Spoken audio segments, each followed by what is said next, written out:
为何大家要求妈妈的情绪稳定，却很少人问一件事：妈妈的情绪谁来接住？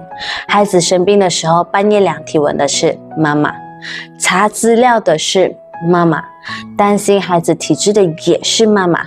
每一个女人都是第一次当妈妈，没有人天生会照顾孩子。学习后依然会焦虑，是因为有很多不确定性，怕做错，更没有人教会她怎么去培养健康少生病的体质。